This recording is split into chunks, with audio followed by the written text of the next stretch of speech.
He knelt on a stage in front of 200 people. A diamond ring catching spotlight. Tears threatening to break free from eyes that had seen too much darkness.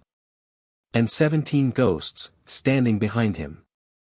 17 lives he'd taken. 17 families he'd shattered. But we're getting ahead of ourselves. This story. It starts 3 years earlier. In an abandoned theater. With a woman named Scarlet who danced like she was trying to remember how to breathe. And a man called Luca, who'd forgotten he even could. Let me tell you about the night a killer became human again. Act 1, the abandoned theater. Scarlet's sneakers squeaked against worn wooden floors as she pushed open the heavy door of the old Riverside Dance Academy. The building had been abandoned for 2 years, electricity somehow still flowing, probably a city oversight nobody had bothered to correct. She didn't question her luck. She just needed somewhere to practice where neighbors wouldn't complain about the noise. Her day had started at 5 in the morning. Diners shift serving coffee to construction workers and insomniacs. Then 4 hours cleaning office buildings downtown, scrubbing toilets for executives who'd never learn her name. By evening, her body ached in that bone-deep way that comes from exhaustion mixed with financial anxiety. But her soul craved movement. Dance was the only thing that made sense anymore. The only thing that felt like home since she'd lost everything. The studio was a ghost of former glory. Mirrors hung cracked on walls like fragmented memories. Dust particles danced in fading sunlight streaming through broken windows. But the floor was still good. Still smooth enough for her purposes. She'd been coming here for 3 weeks now, always careful to check she was alone, always leaving before full darkness fell. She set her phone on the windowsill and pressed play.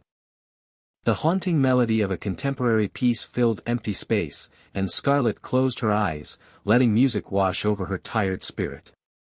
When she began to move, the world outside ceased to exist. Her body remembered every lesson from childhood. Every correction from teachers who'd seen her potential. She'd been good once. Really good. Scholarship to Juilliard good. But life had other plans. Her mother's cancer diagnosis came during sophomore year, and Scarlet dropped out to become caregiver instead of dancer. Medical bills ate through savings like acid through flesh. When her mother died 2 years later, her father couldn't handle the grief. He left one morning with nothing but a note saying he was sorry. At 26, Scarlet was alone in a city that chewed up dreamers and spit out ghosts. But here, in this forgotten space, she could still fly.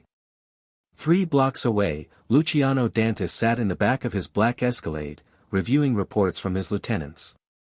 The numbers were good. Shipping operations expanding. The new alliance with the Colombians proving profitable. At 32, he controlled the most powerful crime family on the East Coast, a position he'd inherited at 25 when his father was gunned down by rivals. Luca had spent 7 years building an empire of respect and fear. He owned judges and politicians. Controlled the docks and half the construction in the city. His word was law in 12 neighborhoods. His name whispered with reverence and terror in equal measure. But tonight, something felt different. Restless. Empty. "Boss, we should head back," his driver Tony suggested. "Meeting with the Colombians is in an hour." Luca nodded absently. But as they drove past the old dance academy, something caught his eye. Light spilled from second-floor windows, and for a split second, he saw a figure moving with impossible grace. "Stop the car." Tony's eyebrows shot up. "Boss, I said stop." The Escalade pulled to the curb and Luca stepped out, Italian leather shoes silent on cracked sidewalk. He'd walked these streets as a boy, knew every building, every alley. The dance academy had been closed since the owner couldn't pay protection fees to the Torino family, Luca's rivals who controlled this particular block. He shouldn't be here. This was enemy territory. Walking alone was dangerous even for him. But something pulled him forward. Up the rusted fire escape. Toward music that seemed to call to his very soul. Through the broken window, he saw her. Scarlet moved like she was born for music itself. Every gesture fluid and purposeful. Red hair flying around shoulders as she spun. When she leaped, she seemed to defy gravity. Luca had seen the most expensive ballets at Lincoln Center. Had dated socialites who trained at prestigious academies. But nothing had prepared him for this raw, honest beauty. She wore simple black leggings and a tank top that had seen better days. But she moved like a queen. Her face flushed with exertion and joy, completely lost in her art. Every movement told a story of pain transformed into beauty. Of dreams that refused to die despite impossible odds. For the first time in years, Luca forgot about territories and rivals and the weight of his name.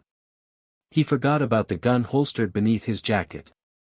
Forgot about the blood on his hands. He forgot about everything except the woman who danced like she was painting light across darkness. Inside the studio, Scarlet felt the familiar rush of endorphins as she pushed her body to limits. This was her sanctuary. Her escape from a world determined to crush her spirit. She'd been dancing since she was 3. Had dreams of Broadway and touring companies. But life taught her that dreams were luxuries she couldn't afford. Still, she couldn't stop. Dance was in her blood. In her bones. In the very rhythm of her heartbeat. Even if nobody ever saw her perform again. Even if she spent the rest of her life serving coffee and cleaning offices. She would always have this. These stolen moments when she could be exactly who she was meant to be. As the song reached its crescendo, she executed a series of turns that would have made her old instructors weep with pride. Her body moved with muscle memory and pure instinct. Every line perfect. Every transition seamless. She didn't see the shadow in the window. Didn't feel the intense gaze following her every movement. The music ended and Scarlet collapsed to the floor, breathing hard but smiling. For 20 minutes, she'd been exactly who she was meant to be.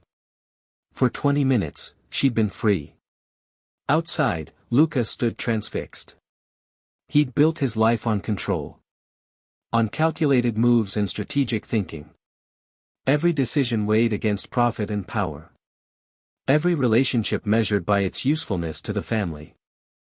But watching this unknown woman dance had shattered something inside him. Awakened a hunger he didn't understand. She was beautiful, yes. But it was more than that. There was something pure about her movement. Something untouched by the corruption that surrounded him daily. She danced like she still believed in magic. Like she still had hope despite whatever circumstances brought her to this abandoned building. His phone buzzed. A text from his underboss. "Where are you? Colombians are here." Reality crashed back. Luca was head of a crime family with responsibilities and enemies and a reputation to maintain. She was, what? A dancer practicing in an abandoned building in rival territory. Their worlds couldn't be more different. But as he climbed back down the fire escape, Luca knew he'd be back. He had to know who she was. Had to understand what it was about her that reached into his chest and grabbed his heart with both hands. Inside the studio, Scarlet gathered her things, unaware that her life had just changed forever. She carefully locked the door behind her. The lock was broken but she went through the motions anyway. Tomorrow she'd return to 3 jobs and her tiny apartment with the broken heater. But tonight, she'd dance like the star she'd always dreamed of being. As she walked to the bus stop, she whispered a small prayer of gratitude for this hidden sanctuary. She had no idea that the most dangerous man in the city had just become her most devoted audience. Or that her simple act of dancing had set in motion events that would transform both their lives forever. The city lights blurred past the bus window as Scarlet headed home, body tired but spirit soaring. In a few days, she'd return to the studio. And her mysterious watcher would be waiting in the shadows, drawn back by a beauty he couldn't resist and a purity he'd forgotten existed. Neither of them knew it yet. But their story had already begun. ACT 2, The Collision. For 3 weeks, Luca found excuses to drive past the dance academy. He learned her schedule. Tuesdays, Thursdays, and Sundays at sunset. He told himself he was just curious. That it was momentary fascination that would fade. But each time he watched her dance, the pull grew stronger.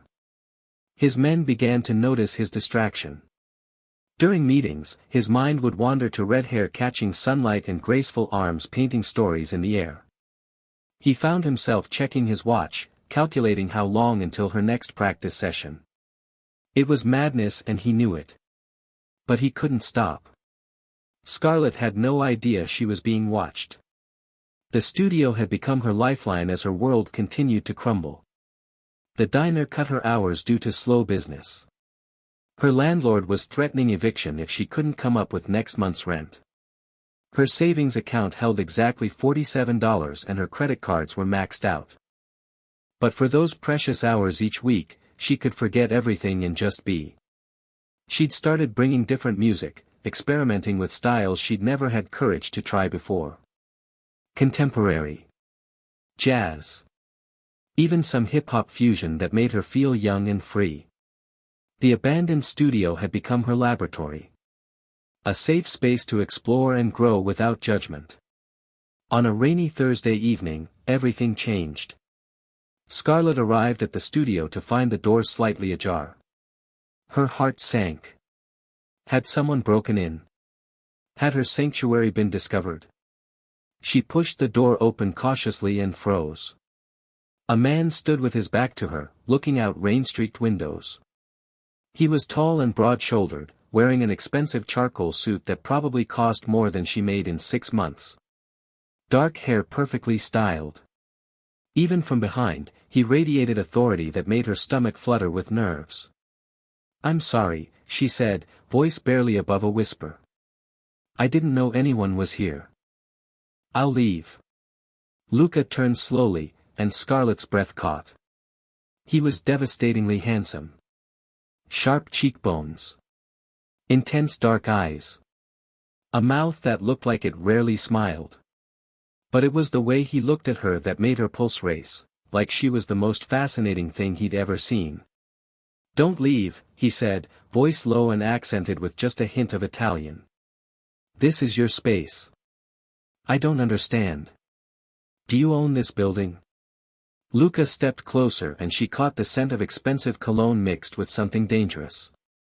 Something that made her instincts scream both warning and attraction. "Not exactly. But I've been watching you dance." The words should have terrified her. A strange man admitting to watching her should have sent her running. But something in his eyes, a vulnerability that seemed at odds with his commanding presence, kept her frozen in place. "That's..." She started, then stopped. "How long?" 3 weeks. His honesty was brutal and somehow reassuring. "You're extraordinary." Scarlet felt heat rise in her cheeks. "I'm just practicing. I'm not even that good anymore. I haven't had proper training in years." "You're wrong." Luca moved closer and she could see intensity in his dark eyes. "I've seen the best dancers in the world. None of them move like you do." "Who are you?" The question slipped out before she could stop it. For a moment, Luca hesitated. In his world, names had power. His name in particular carried weight that could crush or elevate. But looking at this woman, this beautiful, talented woman who danced like an angel in an abandoned building, he wanted to be just a man. "Luca," he said finally. "And you're Scarlet." Her eyes widened. "How do you know my name?" Before he could answer, the sound of screeching tires and shouting voices erupted from the street below. Luca's entire demeanor changed in an instant. The gentle man who'd been admiring her art vanished, replaced by someone cold and lethal. "Get away from the windows," he ordered, voice sharp with command. "What's happening?" Scarlet's voice shook as she heard what sounded like gunshots. Luca was already moving, pulling out a phone and speaking in rapid Italian. She caught fragments, territorio, Torino, adesso, but meaning was lost on her. His transformation was complete and terrifying. This was not a man who watched dance recitals and donated to charity. This was someone dangerous. More shots rang out. Closer this time. Luca grabbed her arm, touch firm but not painful.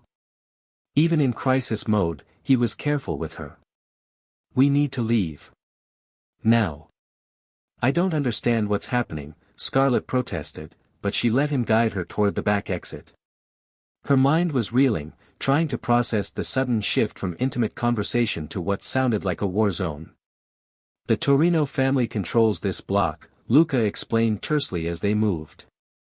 They don't like trespassers. The Torino family? Scarlet's blood ran cold. Even she knew that name. It was whispered in a neighborhood, associated with violence and fear. Are you? Questions later, Luca cut her off. Safety first. They reached the back door and Luca peered out carefully before motioning for her to follow. His black Escalade was parked in the alley, engine running. A man in a dark suit stood beside it, hand inside his jacket in a way that suggested he was armed. Boss, the man called urgently. We need to go. Torino's men are moving in from both ends of the street. Boss. Scarlet's mind reeled as pieces began falling into place, the expensive suit, the way he'd known about the Torinos, the deference in the other man's voice, the practiced way he'd assessed danger and moved them to safety. Luca turned to her and for a moment his mask slipped. She saw regret in his eyes. Something that might have been longing. I'm sorry you had to see this, he said softly. But I couldn't let anything happen to you. Who are you really? She whispered. Before he could answer, another burst of gunfire echoed from the street. Luca's jaw tightened and he made a decision that would change everything. Someone who should stay away from you, he said. But I don't think I can. He helped her into the Escalade, hand warm and steady on her back. As they drove away from the chaos, Scarlet caught glimpses of men in dark clothing moving through shadows. The glint of weapons in streetlights. This wasn't random crime. This was organized. Territorial. Deadly. Where are you taking me? She asked, surprised by how calm her voice sounded. Somewhere safe, Luca replied, not taking eyes off the mirrors. My men will make sure you get home safely once the area is clear. Your men. Scarlet studied his profile in dim light of the car. You're not just some businessman who likes dance, are you? Luca was quiet for a long moment. When he finally spoke, his voice was heavy with regret. No, Bella. I'm not. The endearment sent a shiver through her despite everything. Bella. Beautiful. The way he said it made it sound like a prayer. What are you then? Luca met her eyes in the rearview mirror, and she saw the exact moment he decided to tell her the truth. I'm Luciano Dantis.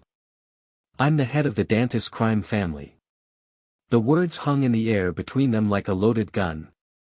Scarlet felt the world tilt sideways as everything clicked into place, the expensive clothes, the deference from his men, the way he'd known about territorial disputes, the practiced efficiency with which he'd handled the crisis. You're in the Mafia, she said, voice barely a whisper. Yes. His honesty was brutal and somehow made it worse. Scarlet stared out the window at the city passing by, trying to process what she'd just learned. The man who'd watched her dance with such reverence, who'd spoken to her with such gentleness, was a criminal. A dangerous one, judging by the fear in his driver's voice and the military precision of their escape. I need to go home, she said finally. Of course. Luca's voice was carefully neutral. Tony will take you wherever you need to go. But as they drove through the night, Scarlet couldn't shake the memory of how he'd looked at her in the studio, like she was something precious, something worth protecting. Whatever Luciano Dantis was, whatever he'd done, he'd just risked his life to keep her safe. And that terrified her more than any gunfight ever could. ACT3, the truth, Luca's penthouse overlooked the city like a kingdom. All floor-to-ceiling windows and modern luxury that screamed power and money. Scarlet stood in the center of the living room 3 days later, still wearing her waitress uniform from the diner, feeling completely out of place among Italian marble and priceless art. She hadn't planned to come here. After that night at the studio, she tried to go back to her normal life. Tried to forget about dark eyes and gentle hands and the way he'd said her name like it was sacred. But the Torino incident had made the news. 3 dead. Several wounded. And the dance academy building had been burned to the ground in retaliation. Her sanctuary was gone. And with it, the only place she'd felt truly alive in years. "You came," Luca said from behind her, and she turned to find him standing in the doorway. He looked different in his own space. Younger somehow. More vulnerable. He'd traded his suit for dark jeans and a white button-down with sleeves rolled up, revealing strong forearms marked with what looked like scars. "I didn't know where else to go," Scarlet admitted. "The studio." "I know. I'm sorry." The pain in his voice was genuine. "This is my fault." "Is it?" She studied his face, looking for deception and finding only regret. Or would it have happened anyway? Luca moved closer, careful not to crowd her. "The Torinos have been pushing into our territory for months. That night was inevitable. But you being there, me being there." He ran a hand through his hair. "That was my choice. And it put you in danger." Scarlet sank onto the leather couch, suddenly exhausted. "I keep thinking about what you said. About being someone who should stay away from me. I meant it. Then why did you give me your address?" She pulled the business card from her pocket. Heavy stock. Expensive printing. Only his name and a phone number. Luca's smile was sad and self-aware. "Because I'm selfish. Because watching you dance was the first time in 7 years that I remembered what beauty looked like. What peace felt like." "Tell me about those 7 years," Scarlet said softly. "Tell me who you really are." Luca poured himself a glass of whiskey with steady hands, then sat across from her. In the soft lighting of his home, she could see the weight he carried. The exhaustion that went bone deep. "My father was Antonio Dantis," he began. "He built this family from nothing. Turned us from street thugs into a legitimate power. He had rules. No drugs. No human trafficking. No unnecessary violence. He believed in honor. In protecting our neighborhood. In taking care of our own. What happened to him?" "The Torinos happened." Luca's voice hardened. "They wanted our shipping contracts. Our political connections. When my father refused to share, they decided to take everything instead. They gunned him down outside his favorite restaurant. On my 25th birthday." Scarlet felt her heart clench at the pain in his voice. "I'm sorry. I had a choice that night," Luca continued. "I could walk away. Let the family dissolve. Try to build a normal life. Or I could take my father's place and make sure his killers paid for what they'd done. What did you choose?" Luca met her eyes, and she saw the cost of that choice written in every line of his face. "I chose revenge. I chose power. I chose to become someone I never wanted to be." "Who did you want to be?" A ghost of a smile crossed his features. "An architect. I had a full scholarship to Columbia. Plans to design buildings that would make the city more beautiful.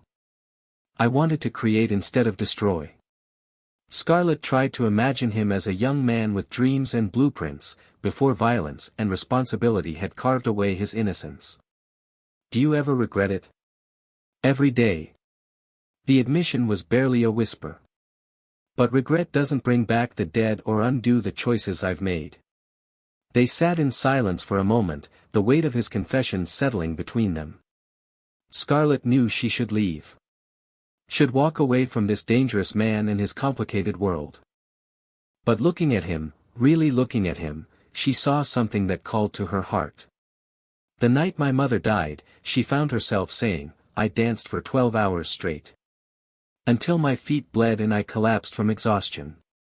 It was the only way I could survive the pain. Luca's eyes softened. How old were you? 19. Cancer took her in 6 months. Scarlet wrapped her arms around herself, remembering. My father left the next week. Said he couldn't handle the memories. Couldn't look at me without seeing her. That must have been devastating. I've been surviving ever since, she continued. 3 jobs. A tiny apartment. Dancing in abandoned buildings because I can't afford studio time. But when I dance, I'm not just surviving anymore. I'm living. Luca leaned forward, elbows on knees. You make me want to live instead of just survive. The confession hung between them, dangerous and beautiful. Scarlet felt something shift in her chest. A recognition that went deeper than attraction or sympathy. This man understood loss. Understood the weight of impossible choices. This is insane, she whispered. Yes, Luca agreed. Completely insane. You're dangerous. Extremely. I should run. You should. His voice was rough with want and regret. But I'm hoping you won't. Scarlet looked into his eyes and saw her own longing reflected back. This man, this beautiful dangerous man, saw something in her that nobody else ever had. He watched her dance like she was magic. Spoke to her like she mattered. Like she was worth protecting. If I stay, she said quietly, what happens to me? I protect you, Luca said without hesitation. With my life if necessary. And if I leave? Pain flashed across his features. Then I make sure you're safe. And I try to forget the most beautiful thing I've ever seen. Scarlet's heart hammered against her ribs as she made her choice. She stood up, and for a moment Luca looked like he was bracing for her to walk away. Instead, she moved closer. Close enough to feel the heat radiating from his body. I don't want you to forget, she whispered. Luca's control finally snapped. He stood and cupped her face in his hands, thumbs brushing across her cheekbones with infinite gentleness. Scarlet, he breathed, and then his lips were on hers. The kiss was soft at first. Tentative, as if he was afraid she might disappear. But when she melted against him, hands fisting in his shirt, he deepened it with a hunger that made her knees weak. He tasted like whiskey and promises. Like danger and salvation all at once. When they finally broke apart, both breathing hard, Scarlet knew there was no going back. She'd stepped into his world. And whatever came next, they'd face it together. What happens now? She asked against his lips. Luca's smile was soft and dangerous and full of promise. Now, Bella Mia, everything changes. He was right. Everything was about to change in ways neither of them could imagine. But what happened next would test them in ways they never saw coming. Because loving a man like Luciano Dantis came with a price. And Scarlet was about to learn exactly how high that price could be. ACT 4, The Price of Love. 3 months later, Scarlet's life had transformed beyond recognition. Luca had moved her into a secure apartment in his building. Enrolled her in the city's most prestigious dance academy. Surrounded her with protection she barely noticed but always felt. She was living her dreams. But the cost was becoming clear. She couldn't go anywhere alone. Couldn't visit her old neighborhood. Couldn't maintain friendships that might put others at risk. Her world had become beautiful and golden and completely isolated. The Riverside Dance Academy, rebuilt and renamed the Scarlett Williams Academy for the Arts, was everything she'd ever dreamed of.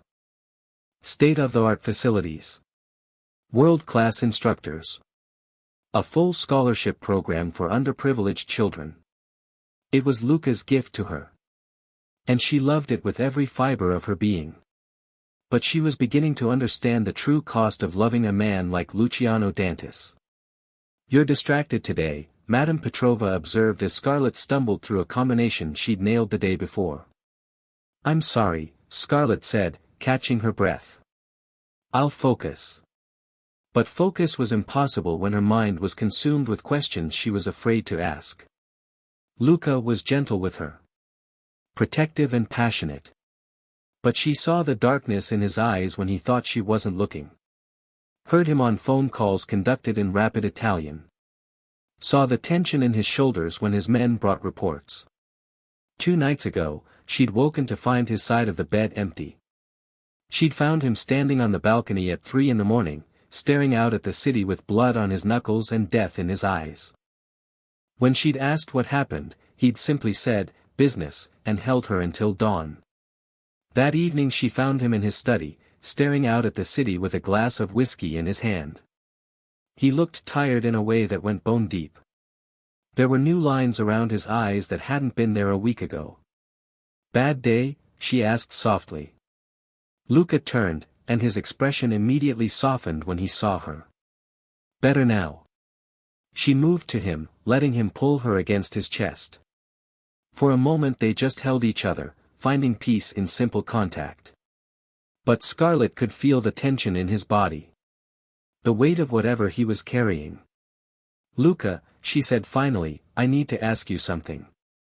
She felt him tense slightly. "What is it, Bella?" "The things you do. The family business." She pulled back to look at his face. "How bad is it really?" Luca was quiet for a long moment, dark eyes searching hers. "Why are you asking?" "Because I love you," she said simply. "And I need to know what that means." The words hung between them. It was the first time either of them had said it. And Scarlet saw the impact hit him like a physical blow. Joy and terror warred in his expression. "Scarlet," he started, but she pressed her fingers to his lips. "I love you," she repeated. "But I can't love a lie. I need to know who you really are. All of who you are." Luca closed his eyes. When he opened them again, she saw resignation there. "If I tell you, you might not be able to look at me the same way. Try me." He set down his whiskey and took her hands in his. His fingers were warm and strong, but she could feel the slight tremor that betrayed his nerves. "I've killed people, Scarlet. Not in passion. Not in self-defense. But because it was necessary for business. I've ordered hits on rivals. I've destroyed families who crossed us." Scarlet felt the blood drain from her face, but she didn't pull away. "How many? Does it matter?" "Yes." Luca's jaw tightened. 17 directly. More indirectly through orders I've given. The number hit her like a slap. 17 people who would never go home to their families. Never dance or laugh or love again. Because of the man she loved. "The Torino family," she said quietly. "The night we met. What happened after we left? 3 of their soldiers died in the shootout with my men. 2 more died in retaliation strikes over the following week." Scarlet pulled her hands free, wrapping her arms around herself. "Because of me? Because you were there watching me?" "No." Luca's voice was sharp. "Because they were moving into our territory. Because this war has been brewing for months. You were just the catalyst. I don't know if that makes it better or worse." They stood in silence, the weight of his confession settling between them like a wall. Scarlet felt like she was drowning. Caught between the man who held her so tenderly and the killer he'd just admitted to being. "There's more," Luca said quietly. Scarlet's heart sank. "What?"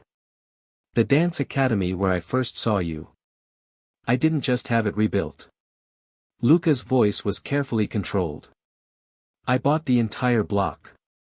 Forced out the businesses that wouldn't sell. Displaced families who'd lived there for generations." "What do you mean?" "I mean I destroyed a community to build you a dream. The self-loathing in his voice was palpable. The grocery store where Mrs. Chen worked for 30 years. The barbershop that had been in the Rodriguez family for 3 generations.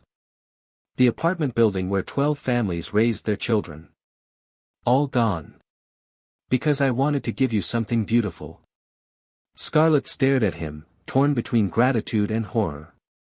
You displaced 12 families. For me. I gave them compensation. More than their places were worth. But yes. I forced them out. With blood money. The words came out harsher than she'd intended, but she couldn't take them back. Luca flinched as if she'd struck him. Yes, he said simply. With blood money. Scarlet turned away, mind reeling. Everything beautiful in her new life, the apartment, the lessons, the academy, the security, all of it was built on violence and displacement. How could she accept gifts paid for with other people's lives and homes? I need time to think, she said without turning around. Scarlet, please, I said I need time. The sharpness in her voice surprised them both. Luca went very still behind her, and she could feel the dangerous energy that always lurked beneath his surface. Of course, he said quietly. Take all the time you need. But as Scarlet walked toward the door, she heard him add, almost too softly to catch, just remember that loving someone doesn't mean loving everything they've done. It means loving who they're trying to become. She paused at the threshold, hand on the doorknob. And who are you trying to become, Luca? When she turned back, his eyes were full of pain and hope and desperate love. Someone worthy of you, he said. Scarlet felt her heart crack open. This man, this beautiful, dangerous, broken man, was trying to build something good from the ashes of his choices. But was love enough to bridge the gap between their worlds? Was love enough to wash the blood from his hands and the displacement from her dreams? As she left him standing alone in his study, she realized that the hardest part wasn't learning to love a killer. It was learning to love herself for doing it.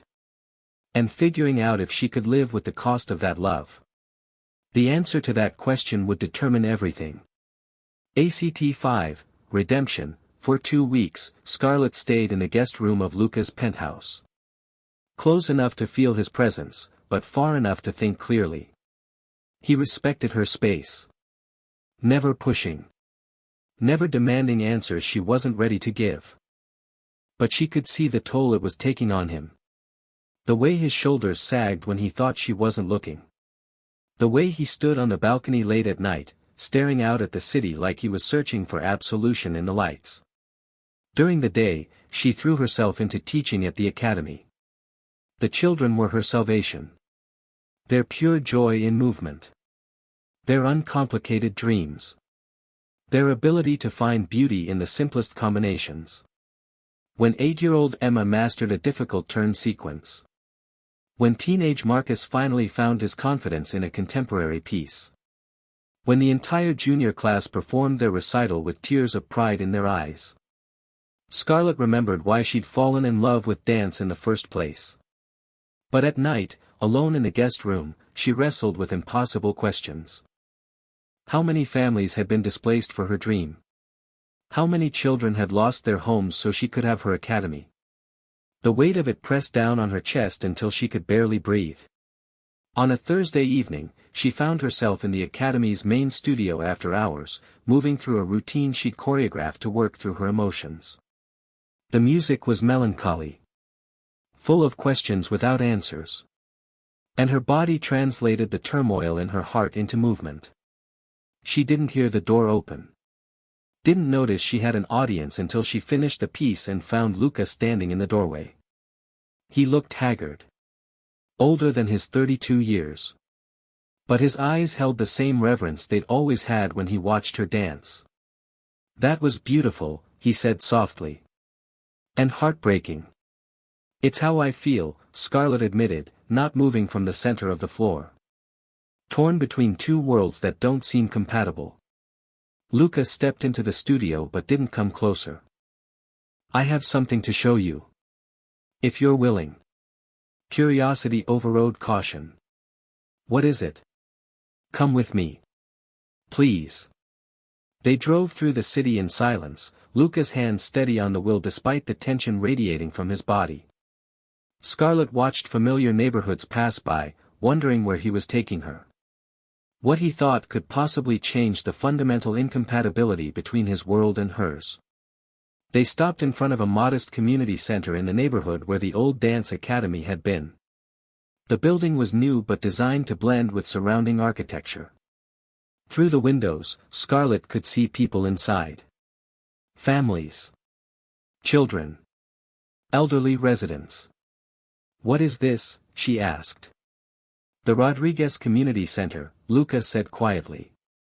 "Named after the family who owned the barbershop. Come inside." The interior was warm and welcoming. A small cafe. Computer stations. After-school program spaces. And, Scarlet's breath caught, a beautiful dance studio with mirrors and professional flooring. Mr. Dantis, a woman in her 50s, approached them with a warm smile. "I wasn't expecting you tonight.